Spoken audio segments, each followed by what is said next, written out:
សួស្តីបងប្អូនទាំងអស់គ្នាថ្ងៃនេះខ្ញុំអត់ជឿតដំបងដែលនិយាយពីធ្វើដំណើរដើរលេងទៅខេត្តបាត់ដំបងដែលយើងធ្វើដំណើរនឹងទៅកាន់ទឹកធ្លាក់ចំការទុរេនដែលនេះគឺជាផ្លូវដែលយើងធ្វើដំណើរទៅដើម្បីរកចំការទុរេនតែជាដល់អីនៅពេលយើងទៅនឹងខែទុរេនគេទៅដល់ក្តាប់តែបានផ្លែនិយាយតែផ្លែទូចអញ្ចឹងណាអញ្ចឹងអត់បានញ៉ាំទេគោលមកទៅនឹងគឺដើម្បីញ៉ាំផ្លែទុរេនតែបានញ៉ាំទេទុរេនតែក្តាប់ទូចអញ្ចឹងមានតែអង្គុយទៅនឹងដើម្បីមើលស្ពាបទឹកធ្លាក់អីតិចតួចហ្នឹងហើយក្នុងចកាហ្នឹងហើយយើងក៏មកបាយញ៉ាំអីនៅនឹងតិចតួចអញ្ចឹងណាហើយនេះទៅដល់កន្លែងកន្លែងរមណីយដ្ឋានគេនឹងហើយគេចាំបែបអញ្ចឹងគឺមានទឹកធ្លាក់មានទឹក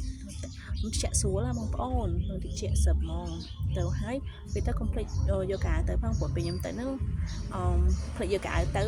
តែខ្លួនហើយអត់មានយកក្បាលយកអីទៅនិយាយលេងឯណាអត់បានយកកាវផារមីទឹកចាំមកតែអង្គុយលេងជើងមកតិចសឹបហើយមែននិយាយមែនពេលទៅដល់ហ្នឹងគឺចង់លេងចុះលេងមែនតែនអញ្ចឹងណាហើយហ្នឹងក៏មានគេដាំផ្កាជាចម្រុះជាច្រើនដែរតាំងលំអ